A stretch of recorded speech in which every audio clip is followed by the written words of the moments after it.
Hello everyone. तो आज हम पढ़ेंगे क्लास 4 रिमझिम बुक का चैप्टर 3 जिसका नाम है किरमिच की गेंद। तो उससे पहले कुछ कठिन शब्द देख लेते हैं।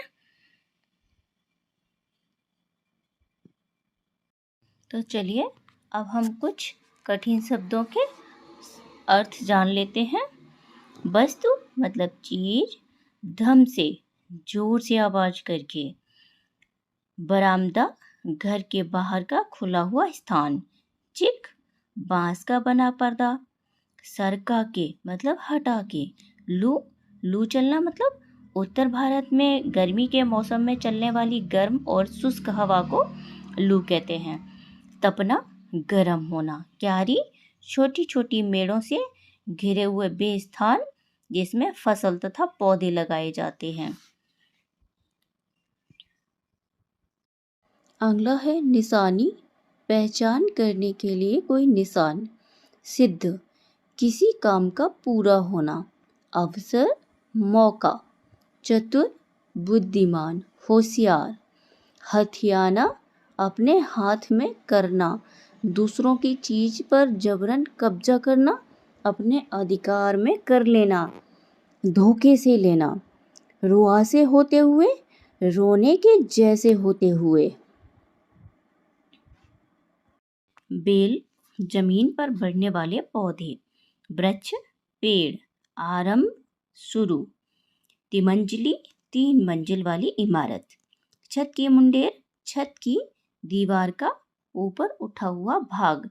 छत के चारों तरफ जो बाउंड्री होती है उसको कहते हैं छत की मुंडेर। घूस चूहे की तरह दिखता है, चूहे से थोड़ा सा बड़ा होता है। चमचमाती चमकती हुई नई। किरमिच मोटा मजबूत कपड़ा, कैनवास क्लॉथ कहते हैं जिसे। क्लब बच्चों का एक ग्रुप जहां पर सभी एक साथ खेलने की चीजें जमा करते हैं। अभी ये किरमिच के बारे में जानते हैं। किरमिच क्या है? किरमिच या कैनवास मोटा मजबूत सरल बुनाई वाला कपड़ा होता है जिसका उपयोग जूते, तंबू आदि बनाने में होता है। इसके ऊपर पेंट करने के लिए भी इसका उपयोग किया जाता है। तो बच्चों, किरमिच के बारे में तो आपने जान ही लिया और गेंद तो आप जानते ही हैं जिससे आप रोज खेलते हैं। तो चलिए अब पाठ पढ़ना आरंभ करते हैं। क्या लिखा है? किरमिच की गेंद, ये पाठ का नाम है। अब आगे क्या लिखा है? गर्मी की छुट्टियां थीं। दोपहर के समय दिनेश घर में बैठा कोई कहानी पढ़ रहा था। समर वेकेशन, गर्मी की छुट्टी थी मतलब समर वेकेशन। दोपहर के समय दिनेश घर में बैठा हुआ कोई कहानी पढ़ रहा था। तभी पेड़ के पत्तों को हिलाती हुई कोई वस्तु धम से घर के पीछे वाले बगीचे में गिरी। तभी पेड़ के पत्तों को हिलाती हुई कोई वस्तु मतलब चीज धम से घर के पीछे वाले बगीचे में गिरी। दिनेश आवाज से पहचान गया कि वह वस्तु क्या हो सकती है।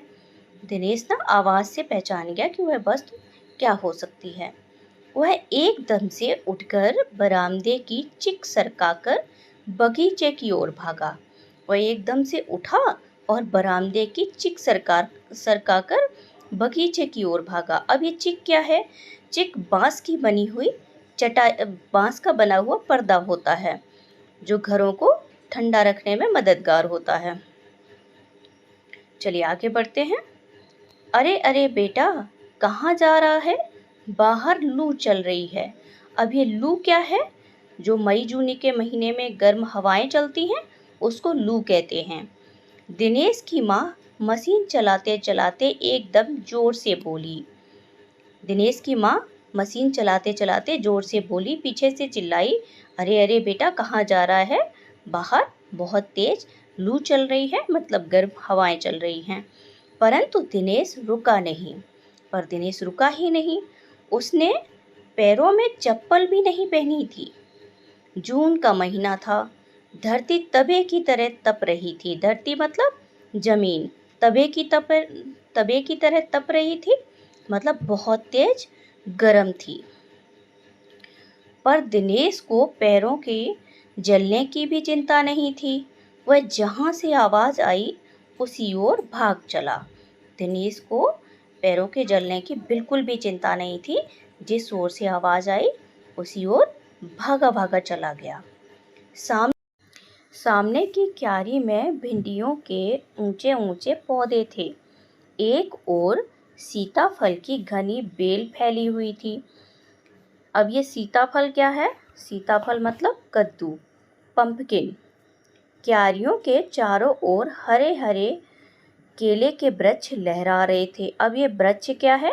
मतलब पेड़। दिनेश ने जल्दी जल्दी भिंडियों के पौधों को उलटना पलटना आरंभ किया। जब वहाँ कुछ नहीं मिला तो उसने सारी सीताफल की बेल छान मारी। बराबर में ही घूस ने गड्ढे बना रखे थे। अब ये घूस क्या है? घूस एक चूहे जैसा दिखता है, चूहे से थोड़ा सा बड़ा होता है, जमीन में जो गड्ढे बना लेता है। ढूंढते ढूंढते जब उसकी निगाह उधर गई तो उसने देखा कि गड्ढे के ऊपर ही एक बिल्कुल नई चमचमाती किरमिच की गेंद पड़ी है। ढूंढते ढूंढते जब उस गड्ढे के ऊपर उसकी नज़र गई तो वहाँ पर देखा कि चमचमाती हुई किरमिच की गेंद पड़ी है। दिनेश ने हाथ बढ़ाकर गेंद उठा ली। लगता था जैसे किसी ने उसे आज ही बाजार से खरीदा है। ऐसा लग रहा था जैसे उसे तुरंत ही कोई आज ही बाजार से खरीद कर लाया हो।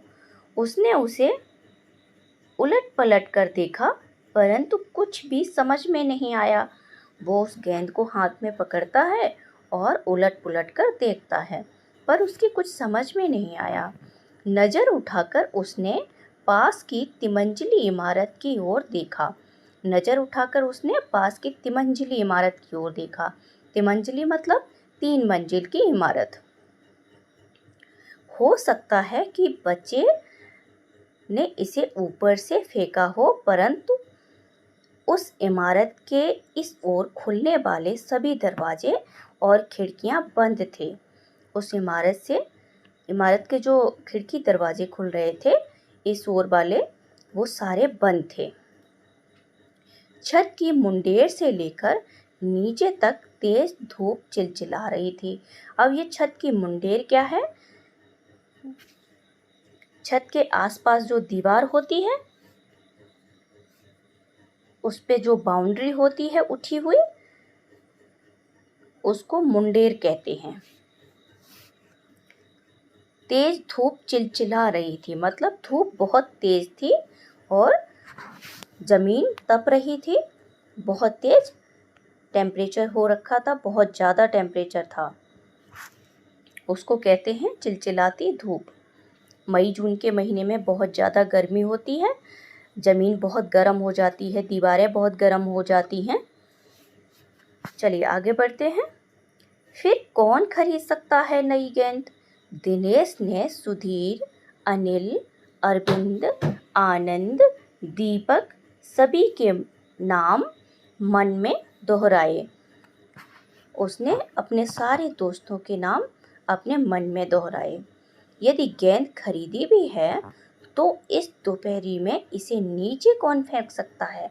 यदि मेरे किसी दोस्त ने खरीदी भी है तो ये चिलचिलाती हुई धूप में इसे नीचे कौन फेंकेगा? हो ना हो, यह गेंद बाहर से ही आई है। उसने सड़क पर बने गोल चक्कर के बगीचे की ओर देखा।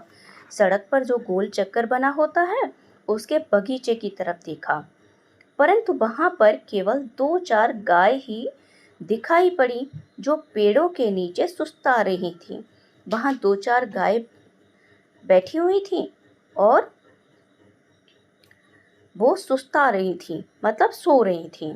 उसे ध्यान आया कि जाने कितनी बार अपने मोहल्ले के बच्चों की गेंदें क्रिकेट खेलते हुए दूर चली गईं।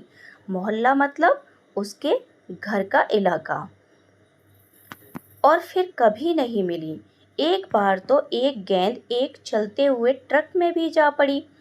मतलब किसी ने सिक्सर मारा और वो चलते हुए ट्रक में चली गई। तभी भीतर से माँ की आवाज़ आई, अरे दिनेश, तू सुनेगा नहीं, सब अपने अपने घरों में सो रहे हैं, तू धूप में घूम रहा है। तभी दिनेश की माँ ने उसको अंदर आने के लिए बोला। दिनेश गेंद को हाथ में लिए हुए भीतर आ गया। ठंडे फर्श पर बिछी चटाई पर वह लेट गया। उसके घर में ठंडे फर्श पर चटाई बिछी हुई थी। वो उस पर लेट गया और सोचने लगा, भले ही यह गेंद मोहल्ले में से किसी की ना हो, परंतु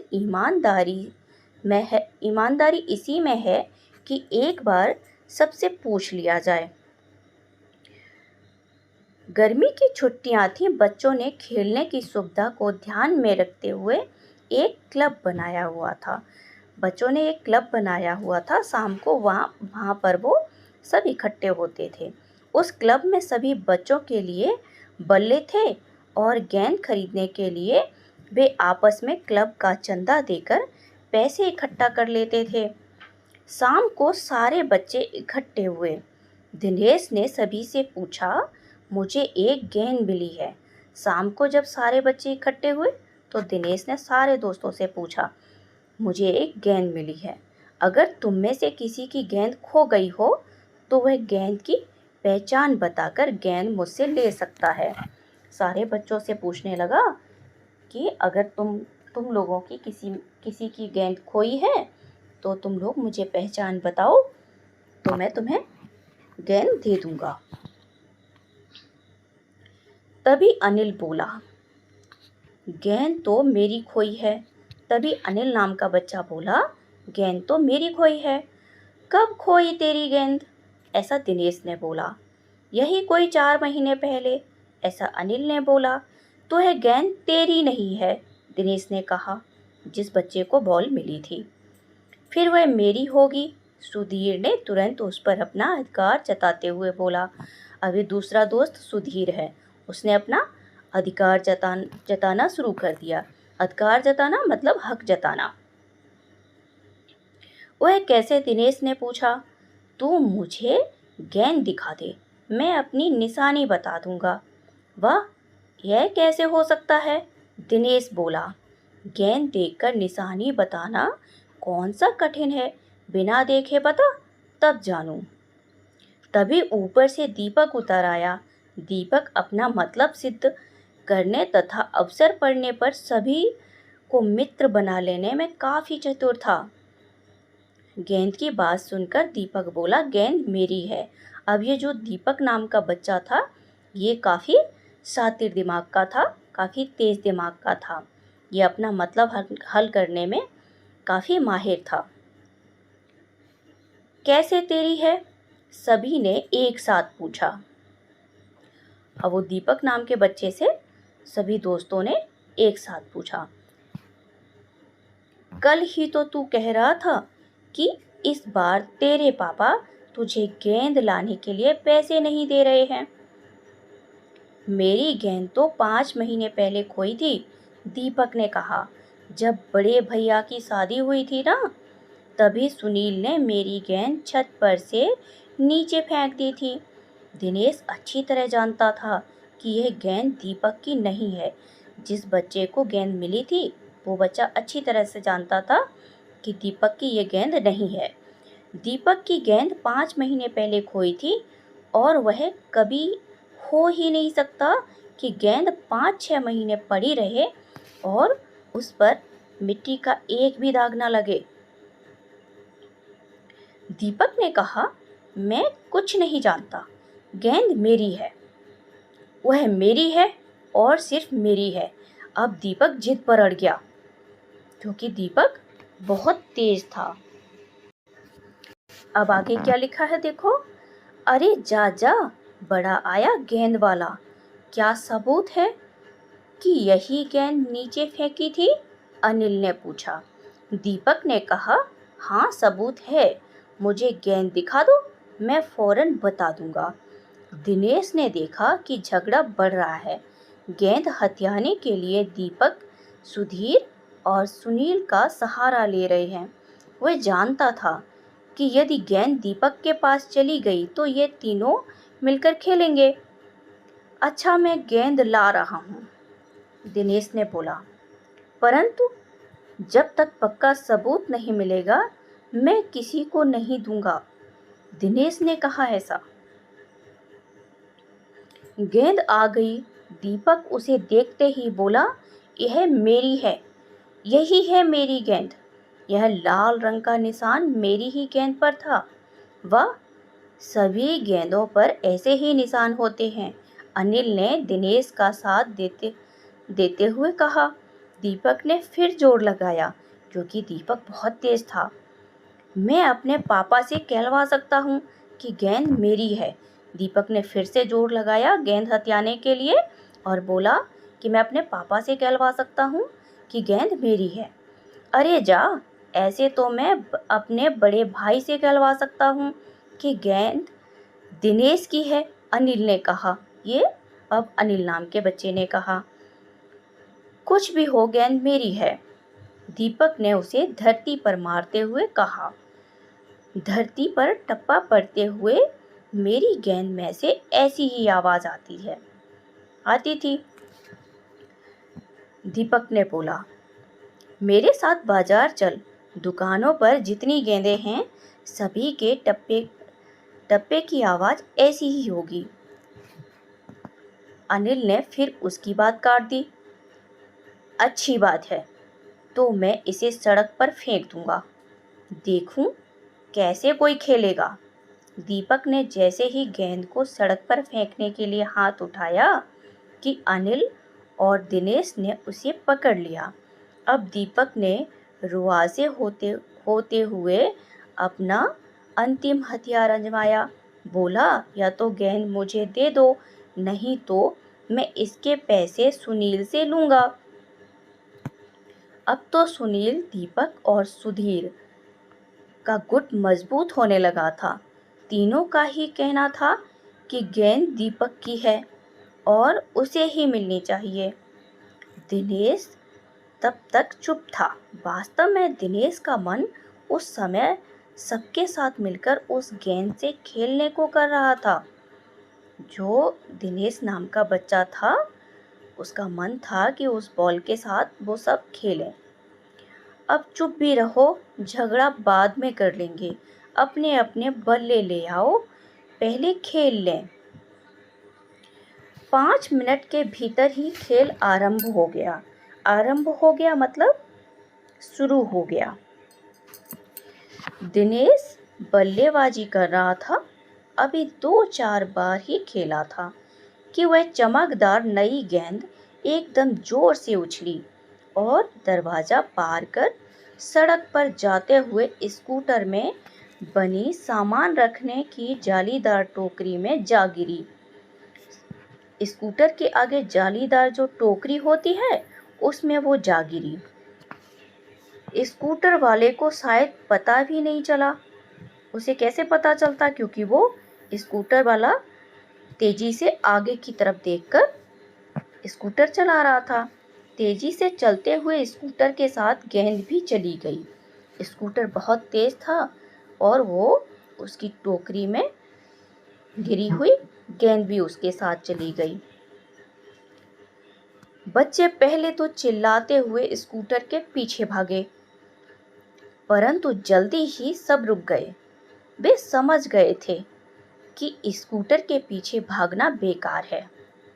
एक पल के लिए सभी ने एक दूसरे की ओर देखा और फिर सभी ठहाका मारकर हंस पड़े, मतलब जोर से सब एक साथ हंस पड़े। इसकी लेखिका हैं शांता कुमारी जैन। तो आई होप बच्चों आपको समझ में आ गया होगा।